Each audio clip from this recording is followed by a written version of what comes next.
Hi everyone, comic book reviewer here. This time reviewing on the second issue of Justice League, the New 52 comic review. Now, as you know before, I did review issue 1, so managed to get issue 2 and 6 to do my review on the Justice League series. And keep in mind the Justice League, along with Wonder Woman, Flash, Hawk and Dove, Teen Titans, and all that, were part of DC's New 52 back from 2011. And the story was adapted for Justice League War, and some elements being used for Justice League as well as the Snyder Cut. And the cover has Batman being holded down by Superman, with Green Lantern trying to make a construct. And let's go on the story. It starts off with Barry Allen talking with his boss about solving a case which the director Seth just wants to kind of leave behind and needs to work on the Flash case. And we see him saying, "I'm sorry, Barry, really I am, but this isn't my call. I want the crime lab to get back to solving murders as badly as you. But we can't until we find out who the Flash really is." And of course, we see Superman showing up in Metropolis saying, "Your belt's empty, Batman." And of course, we have both Batman and Green Lantern trying to deal with Superman. And we see him trying to hold him down, thinking that Batman sent the parademons. And we see Green Lantern managing to save everyone, and him saying, "Never mind, boys and girls, I see him. Round 2, pal. Talk, Batman, before I won't let you." "I'm trying to." And we see Green Lantern making a giant construct saying, "Drop him, Superman, before I do." "Both of you, hold on, James." And of course, we see how Superman manages to break down the construct. And of course, Green Lantern kind of surprised and amazed that Superman broke off his construct.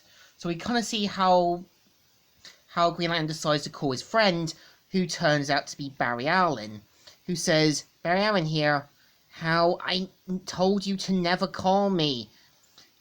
I really need you, pal."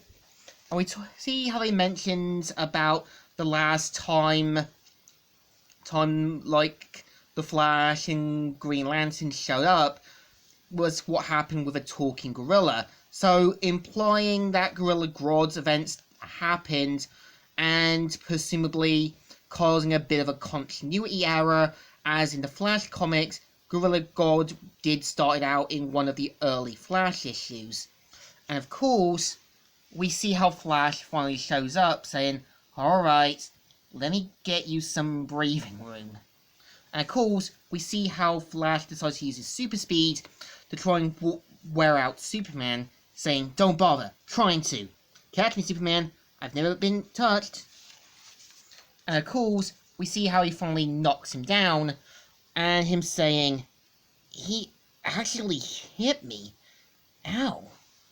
And of course, we see Batman trying to calm everything down and pointing about the parademons and the boombox and that. And of course, just then, we hear a voice, and turns out it's the law enforcement, and of course they try to get down below.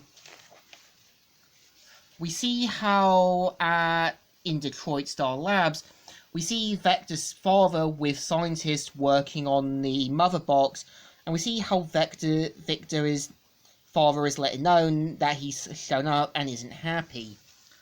We see him saying, "Dad, Victor, I'm in the middle of some very important work. You said you'd be at my game today. You promised, Dad." And we see him pointing out that he's going to pay for his scholarship, for his college, and doesn't need a scholarship. And we see him pointing out to his son that they're in the birth of other potential superhumans, and what he does is going to be obsolete. And him saying, "Catching footballs and scoring touchdowns is a joke. And we see him looking at him and then saying, "You're never gonna come to one of my games, are you?" No. And I think this is him trying to say is, I'm not, because what I'm doing is important. And I can understand Vector being upset, but sometimes there are just things that are more important than just yourself. And we see Superman's temporary headquarters, which was a abandoned printing press area, and kind of showing that he had yet to set up the Fortress of Solitude. We see how Barry looks at the kind of mother box, and of course lets him know that he is kind of a forensic scientist at the kind of police station. And we see how Green Lantern ends up exposing Flash's identity.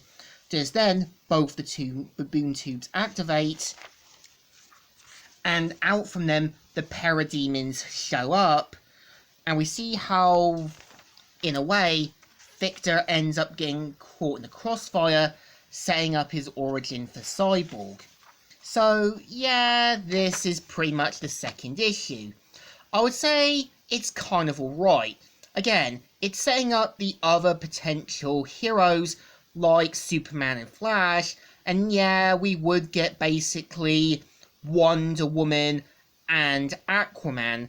So I would say the issue is definitely okay, not trying to go too big, but giving another taste of another origin. Again, I think the new 52 Justice League story definitely had a feel of the movies, which obviously inspired Justice League and the Snyder Cut. And yeah, the boys did make fun of the whole storyline with the whole kind of Dawn of the Seven, which in my opinion, it's as DC being DC.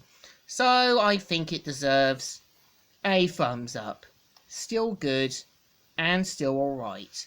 So, Comic Reviewer here, signing out.